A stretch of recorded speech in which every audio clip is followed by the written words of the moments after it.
Hi buddies, welcome back to Code Archery.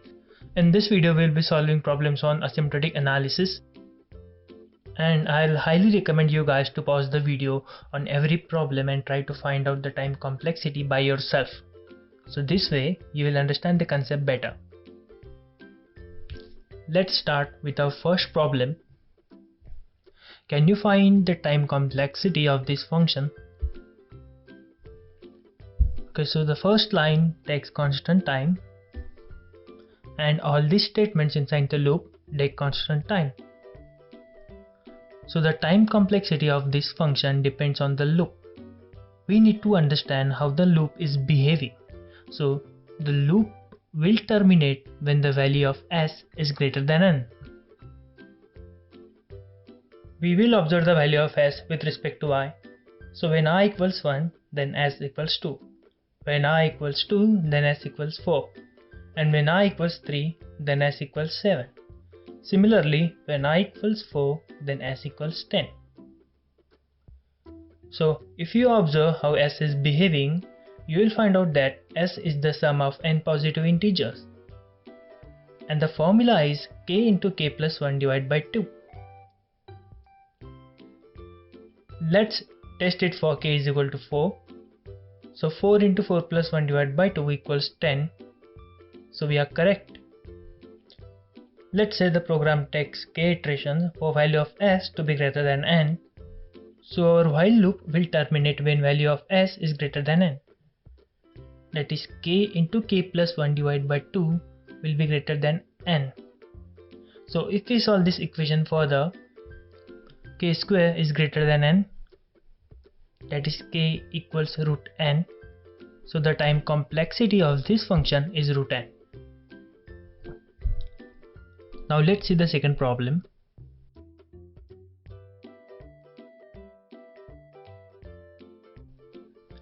We got 3 nested loops, each having a different condition. So the outer loop starts from n by 2 till n. So this loop will iterate n by 2 times. The inner or middle loop starts from n by 2 till n. So don't get confused by j plus n by 2. This means that loop starts from middle element till last element. So this loop also iterates n by 2 times, and the last inner loop where k doubles itself every time. As we have already seen this in logarithmic complexity, the time complexity of this loop is log n. So n by 2 into n by 2 into log n. This is our equation. By applying rule 1, time complexity of this equation is n square log n. Now let's go to problem 3. This one is really easy.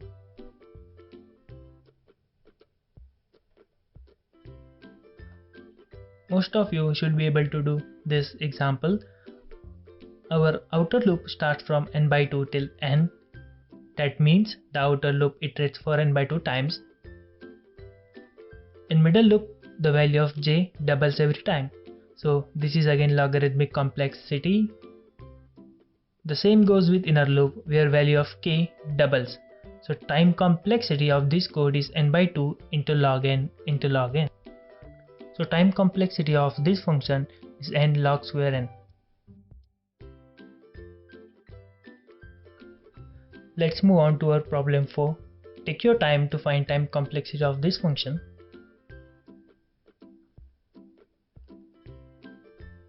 The first if statement takes constant time.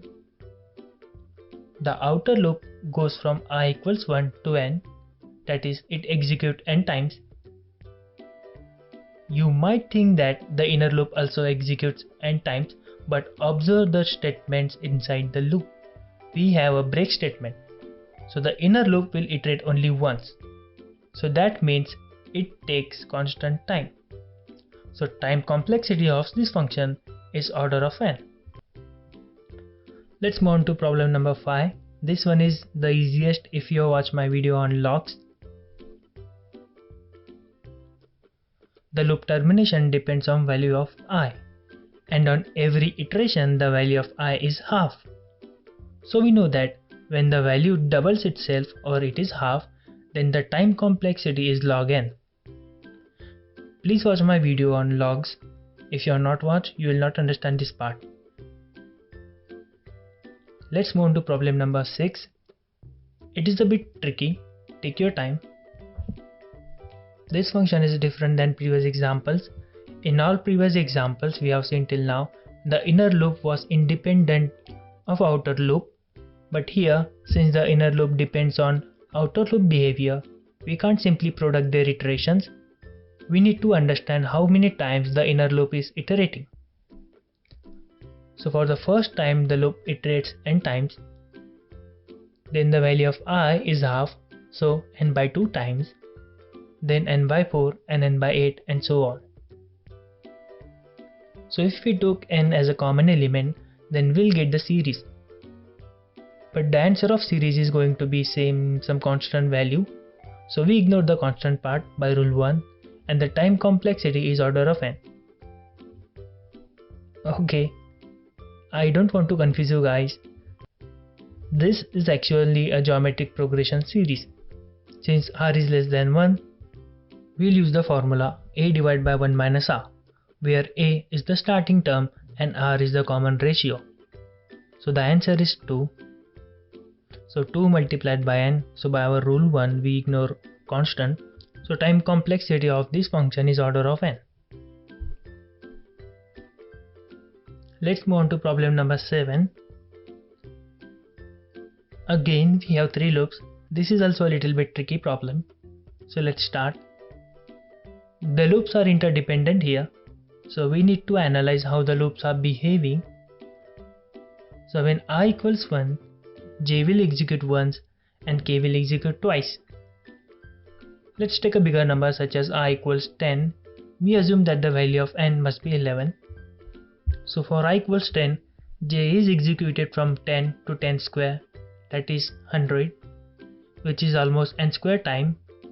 And since k starts from 0 till j, therefore k will also execute for n square times. Now if you observe, the outer loop will execute n times. So for every iteration of outer loop, middle loop will execute n square times, and same goes with the inner loop. It iterates for n square times for every iteration of middle loop.